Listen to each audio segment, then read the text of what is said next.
хүүхэд насндаа тэр цусны хүүдийгээ ахуулчаар тэр цусны хүүдээ ахуулсны дараах сөрөг үр дагаврууд те өөр эрхтний эмгэгүүд бас давхар ингээд дагаад явж байдаг. Тэгэхээр аль болох тэр цусны хүүдийн чулуу гэдэг юмд хүрэхгүй байх, тэрнээс урьдчилан сэргийлэх гэдэг юмыг ер нь анхаарах хэрэгтэй. Хүүхэд бол нөгөө өөрийнхөө яг тэнд гэж зааж болж чадахгүй.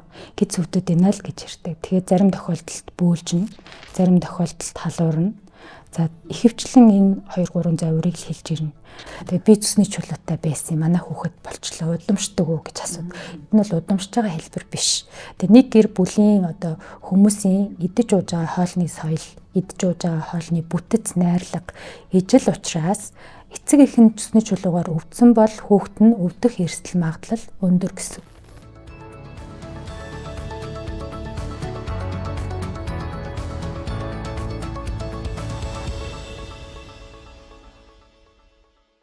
Үзэгч таны энэ өдрийн амраа амгалан айлтгая. Health Insider нэвтрүүлэг ээлж дугаараа хүргэж байна.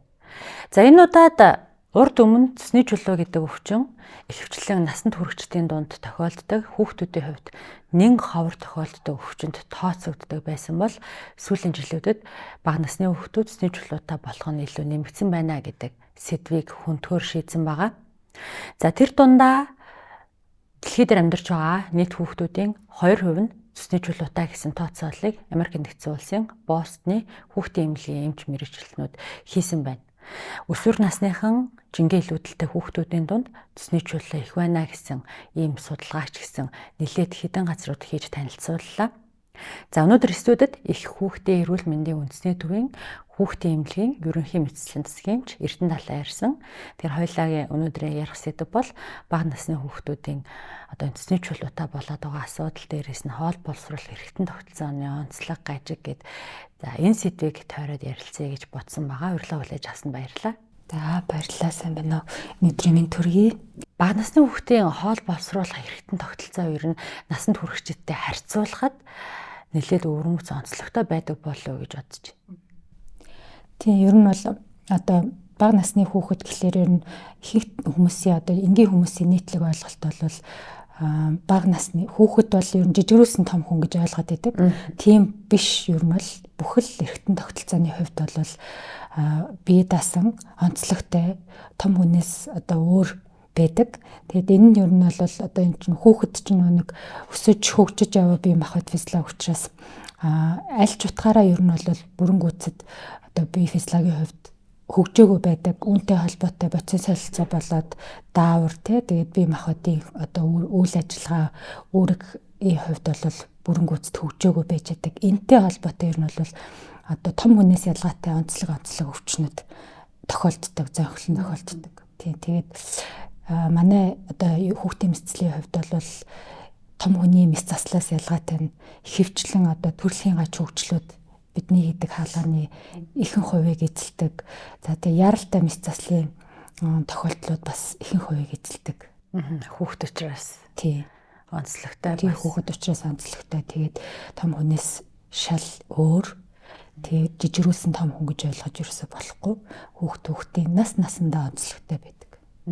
Тийм. Тэгээд няраа үе тохиолдох өвчний онцлог өөр, 1-5 наснд өөр, 5-аас дээшээ 18 нас хүртэл бас одоо өвчний эзлэх хувь тэгээд бие махбод физиологийн онцлогуд өөр байдаг. Тэгээд энэ өөр онцлог дээр одоо таарсан, тохирсон одоо тохиолддог өвчнүүд нь гарч ирдэг. Одоо бүр өөрчлөхийн цаашаа ер нь бол хүн бол хүн. Гэхдээ хүний одоо бие физиологийн эрхтнүүд бол яг ер нь 80-90% ч юм одоо утга нь бол яг ижилхэн тий хүний одоо физиологийн эрхтнүүдийн гүйцэтгэдэг үүрэг нь ижилхэн. Гэхдээ нөгөө яг том хүнтэй харьцаж байгаа шиг том хүнтэй ижилхнээр ойлгож төсөөлж болохгүй.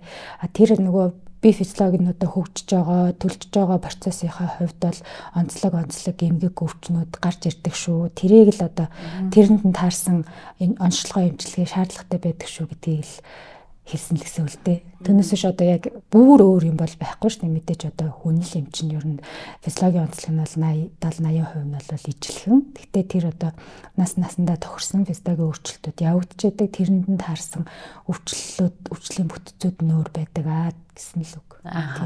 бүрэн хөгжөөгүй учраас тийм бид бүрэн нартай адилхан хөгжөөгүй хоол хүнсээ шингээж чадахгүй, ачаалтаа чадахгүй гэсэн үг хэмнэл байдаг байна. Тий жишээлбэл одоо уушгины амьсгалын багтаамж тий уушгины ачаал даах чадвар, эд эсийн нөхөн төлжилт тэгэл одоо дархлаа оруулж чанар тий тэгээд хоол боловсруулах зам дээр ихт чинь одоо ферментүүдийн үйл ажиллагаа, тэдгээрийн одоо хоол боловсруулалтанд оролцох одоо нэг онцлог шинжүүд тэгээд насанд тохирсон ийм онцлогтой юмнууд гарч ирдэг. Дээрээс нь одоо нөгөө гаж хөгжлүүд элбэг тохиолддог. Тэгэхээр тэрүүгээрээ л өөр гэсэн үг ер нь бол. Хүүхдийн эрүүл мэндийн үндэсний төв дээр одоо цэсний чулуутай хүүхдүүд ирэх тохиолдол хэр байдаг вэ? Би сайхан нэг Америкийн нэгдсэн улсын судалгааг уншлаа л да. Тэгсэн чинь энэ бол яг гэхдээ одоос 5-6 жилийн өмнөх судалгаа. Одоо нийтлэлээсэн. Тай хүүхэд бүр доошоо хагасаа гарантай буюу 7 сартай хүүхэд цэсний чулуутай гэд өндөр халуураад ирсэн гэсэн тийм нийтлэлээсэн. Тэгээд энэ бол юу вэ чинь манай усадч дэлхийд бас харанга дэлтгэр юм асуудал болцсон юм шүү дээ гэсэн бодлыг төрүүлж исэн. Тийм яг одоо яг амбулаторийн үзлэгээр одоо үзүүлэхээр ирж байгаа хүүхдүүдийн хэдэн хувь байгааг бол би яг тоо баримттай судалгаа бол хараагүй мэдгүй байна. Гэхдээ ер нь бол яг бага насны одоо тийм нялх нас гэж ярьдаг одоо 28 хоногтойгоос 1 настай хүүхдүүдэд цэсний чулуу онцлогдох тохиолдол бол одоо ер нь бол ховор тийм элбэг бол биш. За ер нь манай улсад дийлэнхэд одоо их тохиолдод байгаа нь бол өсвөр насны хүүхдүүдэд цэсний чулуу гэдэг онш эмгэг их тохиолдоод за тэгээд мэс засалт орж байгаа тохиолдлууд ерөнхийдөө жилээс жилд өсч нэмэгдэж байна. Одоо манай тасгийн хувьд бол за ер нь нэг сүүлийн 3 жилийн тоо баримтаар авч үзэх юм бол манай ерөнхий эмнэлгийн тасагт жилдээ 35-аас за 45 дунджаар за 2025 онд бол 55 тохиолдол орсон байна. Цэсний чулуу гэдэг оншоор чулуутай цэсний хүүдийг авах мэс засалт орсон хүүхдүүдийн тоо. За тэгээд эдгээрийн насыг аваад үзэх юм бол ер нь бол ихтэй бол өсвөр нас буюу 9 наснаас дээш 9-өөс одоо 18 насны хооронд ингэж хаглаанд орсон байна. За тэгээд ер нь энэ нь бол яагаад энэ насанд хаглаа хийгээд байна вэ гэхээр цэсний чулуу гэж онцлогдсон хүүхэд болгонд одоо мэс засал хийдэггүй. Ялангуяа одоо тэгээд 2 сартай ч юм уу 3 сартай ч юм уу яг энэ тохиолдол нь ховор зөөн байдаг гэж ярьлаа тий. Яг ийм одоо 2-3 сартай хөвгцсний чулуутай гээд онцлогдох юм бол одоо мэс заслын эмч одоо тэгцний эмч бид нар бол шууд одоо мэс заслын заалт гаргадаггүй. За тэр чинь яагаад гэвэл одоо нэгдүгээрт хүүхэд нь жоохон байна. Насан бага байна. Хоёрдугаарт яг мэс заслын заалттай юу заалтгүй юу гэдгийг нь заалтаа гаргаж ээж ялган салгаж ээж мэс заслын заалтаа гаргадаг. Тэгээ бага сартай хүүхдүүдийг яагаад мэс засал хийдэггүй вэ гэхэлэр чулууных нь хэлбэрээс нэгдүгээрт нь хамаарна. Хоёрдугаарт одоо тэр цэсний хүүдэд байгаа чулуу нь тэр ерөнхий цорог гэдэг юмыг таглаагүй бол одоо яаран хаалга хийхгүй. Ерөнхийдөө ингээд сардаа нэг удаа юм уу эсвэл 2 сардаа нэг удаа хүүхдэн зовир шаналгааг бол хянаад явцдаг. За тэгтээ ер нь бол нэгэн түүсэн цэсний чулуу бол уусаж алга болно гэсэн юм бол байхгүй. Одоо үүссэн байгаа юм бол байж л байна. Тэрнийг одоо нэмэгдүүлэхгүй байх, тоог нь оршруулахгүй байх, олон болгож томруулахгүй байх. За тэгээд тэр одоо цэсний ерөнхий цорог гэдэг юмыг таглахаас өөрчлөн сэргийлэх, хоолны дэглэм, эмийн эмчилгээ гээд одоо хяналт ийм юмараа ерөнхийдөө хянаад явцдаг. За тэгээд одоо томхон настай хүүхдүүд нь одоо өвдөлт өгөөд байвал тэгээд цэсний чулуу нь хэмжээгээрээ том байвал, олон байвал, ерөнхий цоргын таглах эрсдэлтэй байвал мэс заслын заалт гардаг. За тэгээд юу нь бол жилдээ нэг 30-аас 40 за дээдл нэг 50-55 тохиолдол жилдээ одоо цэсний хүүдийг чулуутай цэсний хүүдийг авах мэс засал хийж гин. Тэгээд энэ мэс заслын бол 70-80-90% нь бараг дурангийн мэс заслаар хаалгаанд хийгдэж гин. Тэгээд бол мэдээж одоо сайн бол биш тий. Тэгээд цэсний хүүдээ гэдэг юм чи өөр юм гэсэн үүрэгтэй. Тэгэхээр одоо энэ одоо хүүхэд наснда тэр цэсний хүүдийгээ ахуулчаар тэр цэсний хүүдээ ахуулсны дараах сөрөг үр дагаврууд тий өөр эрхтний эмгэгүүд бас давхар ингээд дагаад явж байдаг. Тэгэхээр аль болох тэр цэсний хүүдийн чулуу гэдэг юмд хүрэхгүй байх, тэрнээс урьдчилан сэргийлэх гэдэг юм ил ер нь анхаарах хэрэгтэй. Одоо хүүхэд гэлтгүй том хүмүүс ч гэсэн ер нь адилхан. Яагаад энэ цэсний чулуу ер нь хүүхдүүдэд үүсээд байна гэж та бодож байна. Үндсэн шалтгаанууд нь юу байна? Ер нь бол яг цусны хүүдий гэдэг юм чинь одоо илэгнээс цус үүсээ, цусны хүчилж, цусны шингэн үүсээ, тэр цусны хүүдийг орж хуримтлагдаад тэгээд байжгаад одоо хотоодонд хоол орж ирэхээр порцлогдож нарийн гидс рүү ороод тэгээ хоол боловсруулалтанд оролцдог. Тэгэхээр ер нь бол хүүхэд гэлтгүй том хүн ч адилхан. Тэр цусны хүүдийн агшилт тэр одоо үйл ажиллагааны тэнцвэртэй байдлыг хадгалах эрүүл хоол хүнс, тэнцвэртэй хоол хүнс идэх ёстой гэсэн үг. Тэгэхээр энэ үйл ажиллагаа алдагдаад ирэхээр л ер нь бол цус нь өтгөрөөд, чулуу үсээд, цусны хөдөлгөөн тэр агших процесс нь алдагдаад ингээд цус нь өтгөрхөөрөө чулуу болоод байгаа. Тэгэхээр ялангуяа өсвөр насны хүүхэд наснд яагаад чулуу үсээд тэр нь их болоод байна вэ гэхлээр ерөөсөө л одоо амьдралын буруу хөвшил, хоол хүнсний тэнцвэртэй байдал алдагдах, тогтмол зөв цагтаа зөв хоол хүнс хэрэглэхгүй байгаатай холбоотой гэсэн. Зүгээр ингээд 10 жилийн нэг хүүхдээр жишээ аваад хэлэхэд бол одоо дийлэнх хүүхдүүд их хөвчлэн одоо өглөө босоод цайгаа уухгүй байна. Цай уухгүй тэг нэг ус уудаг юм уу те, зарим айлын хүүхдүүд бол яг нэг талах борцыг иддэг юм уу, ингээл гараа авчиж. За тэг өдөржингөө хичээлдээ байжгаад тэг өдөр одоо ялангуяа дунд ангиас дээшх насны хүүхдүүдэд үдийн цай май хөтөлбөр гэж байхгүй. За хүүхэд болгон гэрээсээ хоолоо бариад явдаг тохиолдол байхгүй. Сургууль дээр одоо эрүүл те одоо тэр хүүхдүүдийн бие физиологийн тохирсон тэнцвэртэй килокалори агуулсан одоо зохистой хоол хийж байгаа одоо тий цааны газар хоолны газрууд нь хэр билээ. За тэгээд дундуур нь ингээд байжгаад нэг боо нэг бичэн ч юм уу ингэж авч идчихэд тэгээ орой гэртээ хараад тэгээд нөгөө өссөн хүүхд чинь орой одоо маш их хэмжээгээр өссөнийхаа хэрээр идэнэ. Тэгээд нэг дор их хэмжээгээр идчихэд унтчихэд нөгөөтэйгүр бас одоо чихэрлэг бүтээгдэхүүн тэр хагас боловсруулсан бүтээгдэхүүн гэдэг хоол хүнсний хэрэглээ бол маш их байна. Энэтэй холбоотойгоор цус өтгөрөх, цусны чулуу үүсэх энэ процесс бол ихсэж байгаа гэж ойлгож болно. Энэ зөвхөн хүүхэд наснд ч биш, ер нь бол том хүмүүс ч гэсэндээ л илбэг тохиолдод байгаа шалтгаан нь. Тэгэхээр одоо эцэг эхчүүд ялангуяа ээж аав нар өөрсдийнхөө болоод хүүхдийнхээ эрүүл мэндэд анхаарахын тулд ерөөсөө хоолноосоо л эхэлнэ л гэж ойлгох хэрэгтэй. Тэгэхээр зөв хоолоо зөв цагтаа илчлэг килокалори тэнцвэртэй тий зохистой хоол хүнсийг хэрэглэх ёстой гэсэн үг.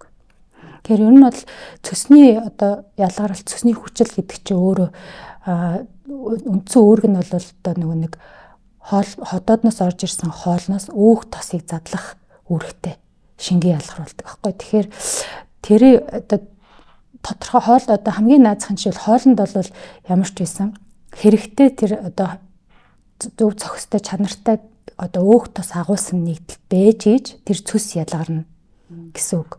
Тэгвэл өглөө ингээд чи юу мэдтгүү өглөөний цайгаа уудгүй гэхээр ихэнхдээ усуучаад нэг талах идчихэд гардаг гэдэг байхгүй. Тэгэхээр энэ бол цусны ялгарлтыг дэмжиж байгаа хоол хүнс биш байхгүй. Тэгэхээр одоо яах нь яг тэр цусны ялгарлтыг дэмжих тэг өглөөний цай гэдэг бол маш чухал. Тэр өглөөнийхөө цайндаа цусныхаа ялгарлтыг дэмжих сайн өөх тостой ханаагүй одоо тий амьтны гаралтай уургийн одоо уургатай өөх тостой хоолыг идэж чанартай өглөөний цай уух юм бол эрэгтэйч бай, эмэгтэйч бай, хүүхэдч бай, том хүнч бай тий цусны ялгаралт өглөөдөө сайн ялгараад хүн ингээд 24 цаг тэр цусны хүчил ялгарч идэг. Тэр шүнжэнгөө унтчих хооронд ч гэсэн ялгарч идэг. Тэгээд цусны хүүдэд ингээд цусны шингэн ялгараад ингээд бэлтчихэд байж итэл өглөө босоод тэрийг ялгаруулахгүй байх юм бол гарахгүй байх юм бол тэндээ хуримтлагдаад өтгөрөөд усан шимэгдээд өтгөн нь үлдчихээрээ л одоо чулуу болоод байгаа гэсэн үг байхгүй. Тэгэхээр энэ процессыг зөв ойлгоод одоо өглөөнийхөө цайг уух нь маш чухал. За ганцхан өглөөний цай биш одоо тогтмол цагт тогтмол одоо чанартай хоол хүнсэл идээчээ гэсэн үг. Энэ бол тийм хэцүү юм бол биш. Тэгэхээр өвчин болсон хойно эрүүл мэнд цаг хугацаа тийм маш олон ямаараа хохирох нь бол ер нь бол болохгүй гэсэн үг л дээ. Хэд хэдэн судалгаанаас харахад тархалттай хүүхдүүд жингээлүүдэлтэй одоо махлагийн бондгор хөр хүүхдүүд эдэн штэ тэр хүүхдүүдэд бас цусны чулуу гэдэг өвчин дийлэнхтэй тохиолдоод байна гэсэн. Тэгэхээр энэ тархалт өөрөө бас цусны чулуу үүсэхдээ яг ямар замаар ингэж холбогдож нөлөөлөд байна. Тэг ер нь бол одоо төсний хүүдий чинь өөрөө нөгөө булчинлаг эрхтэн. Булчинлаг эрхтэн байгаад хоол хүнс орж ирэхээр тодорхой хэмжээнд булчин агшиж сулраад тэндээсээ одоо нэг удаадаа хоногтой ерөөхдөө 1 литр орчим цусны хүчил шингэнийг ялгаруулна. Тэгээд нэг удаагийнхаа порцент болохоор 30-50 мл цусны шингэнийг нарийн гэц рүү оруулж байдаг. Тэгэхээр таргалалт өөрөө холестерины хэмжээг нэмэгдүүлнэ. Дээрэс нь нөгөө цусны хүүдээ агшилтыг удаашруулна. Тэгээд холестерин нэгсэхээр цусны хүчил нь илүү үсээд тэгээд агшилт нь сулраад ирэхээрээ нөгөө цус чинь өөрөө илүү одоо ялгарч чадахгүй өтгөрөөд байгаа гэсэн. Тэгээд дээрэс нь одоо таргалалтай хүүхдүүдийн хоолны одоо туршил бас өөрчлөгдчихдөг тий. Илүү одоо нөгөө нэг өндөр калоритой тэгээд дээрэс нь хэвлийн таргалалт чинь цусны хүүдийн агшилтыг нь удаашруулчихна. Тэгээд ингээд бүх процесс нийлэхээрээ одоо таргалалтай хүмүүст илүү бас цусны чулуу үүсэх эрсдэл нь ихсээд байгаа гэсэн. Тэгээд хэвлийн таргалалт ялангуяа хэвлийн таргалалтай хүмүүс одоо цусны хүүдийн агшилт бас удаашраад тэгээд цус нь өтгөрөх процесс тэгээд дээрэс нь хоолны туршил ихсээд их хэмжээтэй калоритой хоол босруулсанд ороод ирэхлээр цусны өөрийнх нь ялгаралт тэгээд цусны хүчлийн найрлага бас ингэ өөрчлөгдөж байгаа гэсэн. Хүүхдүүдэд ер нь цусны чулуутай болсон тохиолдол тий одоо цус нойр булчирхай тэр хавьд өвчлсөн тохиолдолд ер нь ямар шинж тэмдэг илэрч болох вэ? Эцэг эхчүүд бол нэг төдийлөн бас анзаарахгүй ч яж магадгүй эсвэл өөр өвчний шинж тэмдэгтэй андуураад ижс магадгүй. Тэгээ хүүхдүүдэд ер нь бол одоо хүлээн харилцагчдын тасгаарч төр тий амбулаторийн үзэлгээрч төр ихэвчлэн бол хэвлийгээр өвдөх зовиртой ирдэг. Тэгээ ер нь бол гэхдээ яг хүүхэд бол нөгөө өөрийнхөө яг тэнд гэж зааж болж чадахгүй гэж зөвдөд байна л гэж ярьдаг. Тэгээд зарим тохиолдолд бөөлжнө, зарим тохиолдолд халуурна. За ихэвчлэн энэ 2-3 завирыг л хэлж ирнэ. За тэгээд үзэхэд бол хевлийд бол нэг одоо яг тэр цусны ерөнхий цоргыг бүглэж тавлаад яралтай мэслийн заалт гарчаагүй л бол үзлэгээр бол төдийлээ илэрхгүй. Цусны чулуу гэдгийг одоо илрүүлдэг хамгийн гол энгийн амархан шинжилгээний арга бол эхо шинжилгээ байдаг. Тэгэхээр өглөө үед нь одоо хоол идээгүй үед нь цусны ялгаралт явагдаагүй үед нь эхо тараад тэгээд цусны чулуутай байна гэдгийг оншилж мэдэгддэг. Тэгэхээр хүүхдэд одоо яг илрэх яг тодорхой шинж бол байхгүй. Тэгэхээр хүүхэд хевлээгээр өвдөх, гэцээр өвдөх, тэгээд зарим хүүхэд бол бөөлжин, зарим хүүхэд халуурна. Ер нь бол ийм л завиртай үзүүлдэг. Тэгээд ирээд үзүүлээд эхо тараад онцлогдно гэсэн үг. За зарим чулууны хувьд бол яг эхогоор онцлогдохгүй тохиолдол байдаг. Тэгэхээр чулууныхаа найрлага бүтцээсээ хамаарч байгаа. Тийм тэгэхээр заримдаа эхо тараад эргэлзээтэй бол хэвлийн тооцоогчтой компьютер хийх шинжилгээ, нарийн хүчний нэмэлт шинжилгээнүүд хийх тохиолдол байдаг. Аль болох хүүхд учраас цусны чулуутай болсон тохиолдолд хагалгаа хийхгүй байхыг л ер нь хичээд юм байна шүү дээ. Мис заслаа хүрхгүйгээр одоо мис заслын наан гэдэг ч юм уу одоо ер нь ямар арга хэмжээ, ямар эмчилгээг ер нь дэлхийд дахин санал болгож явж байгаа бол яг одоо чулууныхаа бүтцээсээ хамаарна. Одоо хаалгаа хийхгүй байх тохиолдолд мис заслын бус аргаар эмчлэх нь бол чулууны тэр цусны хүйтэд үүссэн чулууны бүтцээс хамаарч байгаа. Зарим хүүхдүүд хөвчлэн бол одоо 1 том, 2 том тий чулуу байна. За зарим тохиолдолд бүр ийм элсэн чулуу байна. Тэгэхээр хэрвээ элсэн чулуу гэж онцлогдсон тохиолдолд эмийн эмчилгээ одоо цусны одоо ялгарлтыг дэмжих, сайжруулах тийм эмийн эмчилгээ. За зарим тохиолдолд одоо дэлхийн нийтэд бол гадна талаас нөгөө бөөрийн чулуу буталдаг шиг цусны хүүдийг гадна талаас нь тэр чулууг нь бутлах тийм тусгай гэрлийн долгионоор ингээд бутлах. Ингээд тэгээ жижигэн болгосныхан дараа тэр цусны одоо хөдөлгөөнийг нэмэгдүүлээд тэгээ урсгалын сайжруулад ингээд гаргах ийм технологиуд нэвтэрсэн байдаг. Гэтэ Монгол улсад манай улсад бол одоо яг тэр эмчилгээнүүд төдийлөн нэвтрээгүй, эмчилгээнд ашиглагдаагүй байгаа. Бид нар бол яг тодорхой заалт гарсан тохиолдолд мэсцлийн эмчилгээ хийнэ. Түүнээс биш одоо амбулатороор одоо үзүүлээд цусны чулуу гэж онцлогдож байгаа тохиолдол болгоныг одоо бүгдийг хаалгаанд төлөвлөнө гэсэн юм бол байхгүй. Тэгэхээр ер нь бол хяналтандаа тэгээд хоолны дэглэм, эмийн эмчилгээ, хяналтаа сайн хийлгээд л явна гэсэн үг. Цус гэдэг өөрөө угаасаа хоол боловсруулах эртэн тогтолцооны нэг хэсэг. Энэ амаар юу гэдэг чинь ямар хоолн сэргийлж байгаатай шууд холбоотой байдаг юм байна. Тэгэхээр тухайн гэр бүлийн хоолны одоо удамшлын соёл гэдэг ч юм уу энэ бас их чухал нөлөөтэй юм шиг санагдлаа. Тухайлх юм бол эцэг эх өөрөө буруу хооллоод хэвшсэн өөрсдөө чөсний чулуутай байсан тохиолдолд хүүхэд бол яг тэр хэм маягийн хоол ундыг хэрэглээд энэ нь ингээд удамшаад хүүхэдтэй бас энэ өвчнийг үүсгэх өндөр эрсдэлтэй юм байна гэж би ойлголоо. Тий, яг зөв. Тэгээ ер нь бол одоо зарим судлаачдын дүгнснээр бол нөгөө өглөөний хоол идэх соёлтой улс орнуудад цусны чулууны өвчлөл бага байна гэж судалсан судалгаа байдаг. Тэгэхээр одоо хятадууд ч юм уу солонгосууд ч юм уу тий өглөө босоод заавал өглөөнийхөө цайгаа уудаг улс орн ёс заншилтай улс орнууд байна шүү дээ. Тэр хүмүүст одоо цусны чулуу үүсэх магадлал одоо тэр хэмжээгээр бага байдаг. Тэгэхээр эцэг эхчүүдийн зарим асуудаг асуулт бол удамшдаг уу гэж асуудаг. Тэгээ би цусны чулуутай байсан юм. Манай хүүхэд болчлоо. Удамшдаг уу гэж асуудаг. Энэ бол удамшж байгаа хэлбэр биш. Тэгээ нэг гэр бүлийн одоо хүмүүсийн идэж ууж байгаа хоолны соёл, идэж ууж байгаа хоолны бүтэц, найрлага ижил учраас эцэг эхэн цусны чулуугаар өвдсөн бол хүүхэд нь өвдөх эрсдэл магадлал өндөр гэсэн үг. Тэгэхээр энэ нь бол удамшаад байгаа юм бол биш байх нь шүү дээ. Яг хоол идэж байгаа соёлоосоо хоолныхоо бүтэц найрлагыг хизээн нь хаана нь ямар хоол идэж байна вэ гэдгээсээ л хамаарат байгаа гэсэн үг. Бас нэг сонирхолтой мэдээлэл олж харсан л да. Юу вэ гэхээр эмэгтэй хүүхдүүд эрэгтэй хүүхдүүдээс илүү цусны чулуутай болох тохиолдол их байна. Нас биеинд хүрсэн хүмүүсийн хувьд ч гэсэндээ эмэгтэй хүмүүс илүү эрэгтэй хүмүүсээс цусны чулуу гэдэг өвчнөр өвчлөөд байна гэсэн. Энэ одоо ямар учиртай ингэж эмэгтэй хүмүүсийн өвчнөд илүү их өртөөд байгаа юм бол. Тий. Ер нь бол одоо дэлхийн одоо судалгааг харах юм бол дэлхийн нийтийн хүн амын 10-аас 20% нь одоо улс орнуудад өөр өөрлөлтөв 10-аас 20% нь бол цусны чулуу гэдэг онш тавигдж байна. Энэ өвчнөр өвдөж байна гэсэн судалгаа байдаг. За үүнээсээ эмэгтэйчүүдэд эрэгтэйчүүдээсээ илүү байдаг.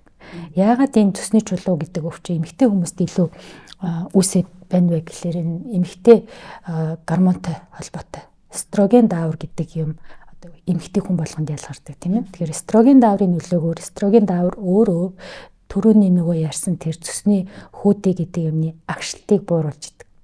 Тэгэхээр эстроген дааврын нөлөөгөөр эмэгтэй хүмүүст эстроген цусны хүүдийн агшилт муу байдаг байх нь.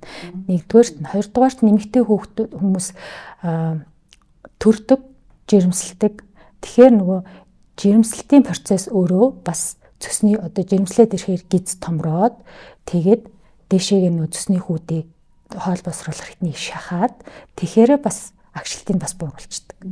Тэгээд тэр гормоны нөлөө нь нэгдүгээрт нь агшилтыг бууруулах нь байна. Хоёрдугаарт нь цусны хүүдийн одоо цусны хүчлийн найрлагыг бас өөрчилждэг.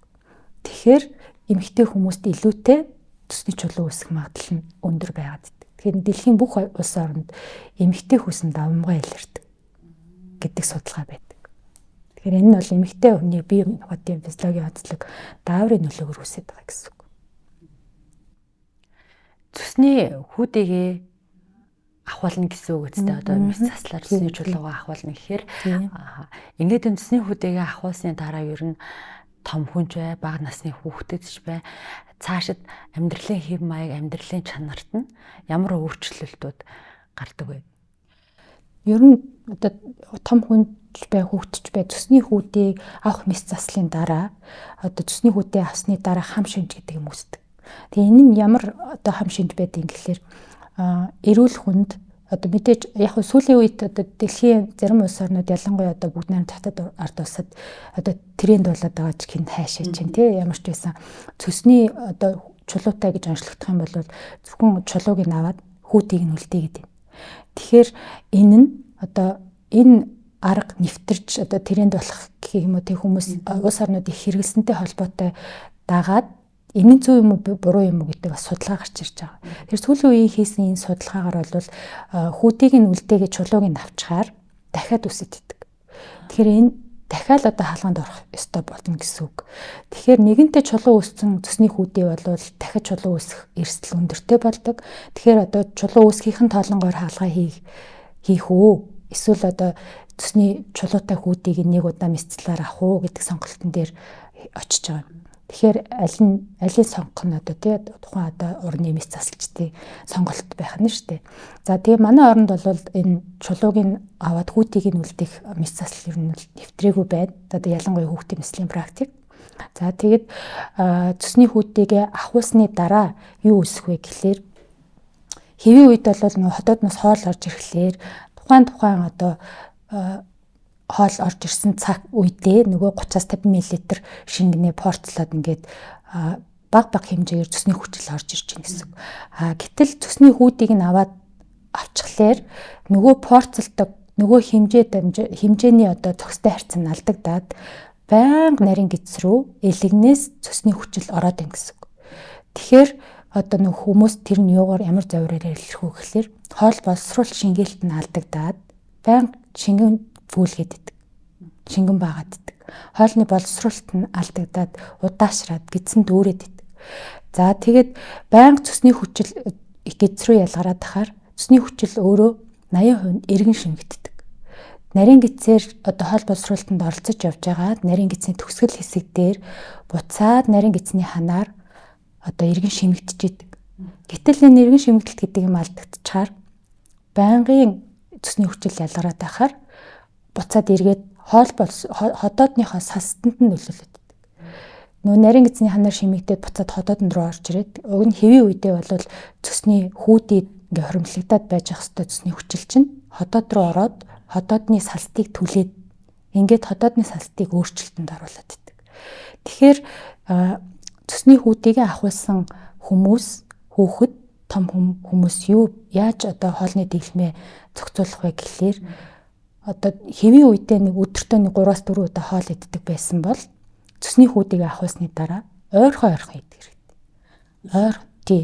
2-3 цагийн зайтай жижигэн жоохон ойрхон идчихээж тэр процессыг сармагжуулаад тэр цусны хүчлийн эргэн шимэгдэл тэр ходоодны одоо састыг хамгаалах энэ процессыг одоо эргээр эргүүлнэ гэсэн үг. Тэгэхгүй л яг өмнөх шиг одоо тий өдөржингөө хоосон байж байгаа л орой нэг иддэг хэвээр байгаадах юм бол түүнтэй холбоотой сөрөг үр дагаврууд гарч ирнэ гэсэн үг. Тэгэхээр хоол боловсруулалтаараа одоо хоолныхаа бүтцээр тэгээд цаг хугацаагаар нь тэр цусны хүүдээ ахуулсны дараах хам шинж гэдэг юмыг зохицуулж явдаг гэсэн үг насан туршдаа. Бас нэг зүйлийг дахиад жоохон тодруулмаар байна л да. Нөгөө өглөөний цайндаа бид нар чинь нэг таалах одоо боо идчихэл болчлоо тий өглөөнийхөө цаг хангалттай уучлаа гэж бодоод гарч гүгээд байдаг. Гэтэл ерөөсөө талах боовор нь өглөөний цай хэмжигдэхгүй нь бол бас хангалттай хүнс биш юм биш тий.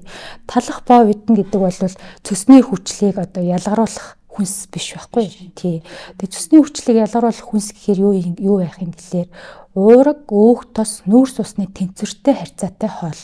Ялангуяа цусны хүчлийг ялгаруулах хэмжээний сайн чанарын өөх тос агуулсан хоол идэх ёстой гэсэн үг. Тэгэхээр сайн чанарын өөх тос агуулсан хоол гэдэг нь юу байх юм бэ гэхлээр ургамлын гаралтай, амьтны гаралтай өөх тоснууд. За ургамлын гаралтай өөх тос гэхээр хамгийн бидний одоо ээжүүд нарын сайн мэддэг оливын тос, авокадо тос тий. За Монгол хүмүүсийн одоо эртээр үеэс хэрглэж ирсэн шар тос байна тий. Ийм одоо ханаагүй сайн чанарын өөх тосны харьцаатай хоол идэх ёстой. За өндөг байна тий. Гэтээ бол өдөр болгон бол өндөг идэж бол зөвлөхгүй. 7 хоногт нэг 3-4 удаа. За өндөгөнд бол өндөгний шаранд бол амьтны гаралтай өөх тос, уураг байдаг байна. Тэгэхээр одоо ядаж нэг талах идэхийнхээ оронд 7 хоногт 4 удаагийнхаа цайн дээр 1-2 чансан өндөг идэх юм бол таны цөс илүү ялгарна гэсэн. За тий усыг хангалттай уух хэрэгтэй. Тэгэхээр цөсний одоо хүчлийн 80% нь 80-85% нь бол ус эзэлдэг. Тэгэхээр усаа сайн ууж иж таны цөс өтгөрөхгүй байна, шингэн байна гэсэн үг. Дээрээс нь тэр цөсний хүчлийг ялгаруулах төрлийн хоол хүнс хэрэглэх хэрэгтэй гэсэн. Тэгэхээр өөх тос ялангуяа зарим охтууд тий өсвөр насны охтууд одоо тостой хоол идэх юм бол таргалч нь тий би таргалахгүй гэд хоолны дэглэм бариад хоосонгүйгээд нэг бол тос өөхт багтай хоол гэд одоо махны өөхийг ялгаад байдаг шүү дээ. Тэгэхээр энэ бол хитрхи ингэж ялгах чинь өөрөө цөсний нөгөө хүчлийг хийх ажилгүй болгож байгаа гэсэн. Энэ чинь гол үүрэг нь юу өөхний хүчил өөх тос орж ирж цөс ялгарч тий шингэн байх гэдэг шүү дээ. Гэтэл тэр өөх тосыг ингээ бүрэн хорчхоор найрлан өөрчлөгдөө цөс нь өтгөрөөд хүүдэнээсээ бүрэн суллагдахгүй байгаад тахаар өтгөрөөд чулуу үсэт байна гэсэн. Тэгэхээр одоо наад захын одоо хоолтынхоо бүтсэн дээр анхаарах юм бол чулуу үсгүй байх магадaltaй гэсэн. Тэгээ хоолоо хорих бас буруу. Хоол сойгоод тургаж байгаа гэд хоол сойгоодгүй удах юм бол дэглэн бариад ах юм бол бас буруу гэсэн. Өглөө бид нар цайн дээр өндгийг чанагаас илүү шарж бас идээд байдаг шүү дээ. Шарсан өндөг бас хэр зөв сонголт вэ? Ер нь бол шарсан өндөг бол буруу гэж хэлнэ. Ер нь бол одоо шарсан өндгийг ялангуяа тэгээд за яг ургамлын тосоор эсвэл одоо аль нэгэн тосоор шараад хуураад тий хуурсан шарсан болгоод идэж байгаа байхгүй. Тэгэхээр ер нь ялангуяа хоол зүйч эмч нарын зөвлөлтгөөр бол чансан эсвэл жигэнж болгосон өндөг 1-2 өдөртөө 1-2 тэгээд 7 хоногтой 3-4 гэдэг бол тийм цогцтой хэрэглээ өндөгний хувьд тий. Дөрөв сэтрүүл яах вэ? Дөрөв сэтрүүл яг энэ өндөг чинь юунаас гадна өөх тосноос гадна уураг тий уураг өөх тос ихтэй. Тэгээ ялангуяа одоо нөгөө нэг эмгэгтэй хүмүүс бөөрийн эмгэгтэй ч юм уу тий уургийн хэрэглээгээ хязгаарлах шаардлагатай хүмүүс байна шүү дээ. Тэгэхээр тэр хүмүүс одоо өөрийнхөө ямар өвчтөйг мэдэхгүй явж байгаад тий өндөг их хийдэг байх юм бол бас хүндрэл үүсэх эрсдэлтэй. Тэр альва юм ер нь бол ганцхан өндөгч биш те бүх юм дээр одоо яг нэг тун хэмжээгийн тохируулнаа гэдэг маш чухал байна тий. Манай нэг ойрын найз маань цөсний чулуутай болжээ. Тэгсэн юм чинь хаалганаас илүү цөсний чулуу хайлуулдаг юм санал болгосон байна. Иргэд бидний донд бас нэг юм байна. Жохон өтгөн хатаад ч юм уу те царай жохон бараагаал ирэнгүү. За ер нь миний төс өтгөрчж нэг төсөө аваач гэл бас янз бүрийн аргыг сонгоол интернет дээр бичсэн зөвлөгөөг дагаал төсөө угаагаад байна. Энэ ер нь тэгээ төсөө угаагаад байна гэдэг нь тэр зөв одоо үйлдэл байх уу? Яг хуу чулуугүй цэсний хүүдээний хувьд бол одоо угаах гэдэг нь бол бас бүрэн буруутгаж бол болохгүй. Гэхдээ ер нь бол одоо өдөр тутамдаа цэсний хүүдээгээ зохих нөгөө хэмжээгээр нь хоолныхоо дэглэмээр тий амьдралынхаа хэм маягаар ингээд суллаад ингээд явах юм бол энэ эрүүл хэм маяг. Гэтэл одоо ингээд байж байгаа л нэг тий ингээд жилдээ нэг ч юм уу 2 удаа нэг ингээд механик аргаар ч юм уу тий эми аргаар ч юм уу хүчээр ингээд суллаад ин гэдэг бол тухайн цаг үедээ ингээд сулраад байгаа юм шиг боловч нийт амьдралынхаа туршид тэрийг одоо насан туршдаа тийм дадалтай байна гэдэг бол маш буруу. Тийм тэгэхээр ер нь бол заавал тэгхгүйгээр хүн одоо өдөр тутамдаа өөрийнхөө цөс хоол боловсруулах замдаа өвчнөөс өөрчлөн сэргийлэх боломж бол байна шүү дээ тий. Тэгэхээр тэр аргыг сонгосон нь бол илүү. Чулууг бол яг одоо болохгүй гэсэн юм бол байхгүй тий байнга тогтмол тий тогтмол одоо өдөр тутамдаа буруу хооллож байгаа л тий тэгээд байж байгаа л нэг цөсөө угааж ингээл ах юм бол ер нь буруу гэсэн л ойлголт. Урилга хүлээж авсан танд баярлалаа. Өнөөдөр ямар ч гэсэн эцэг эхчүүдэд болоод хүүхдүүдэд гэр бүлүүд маш хэрэгтэй яриа болсон баг итгэлтэй байна. За баярлалаа. Амжилт хүсье. За баярлалаа. Та бүхэн ч гэсэн ажлын амжилт хүсье. Баярлалаа. За.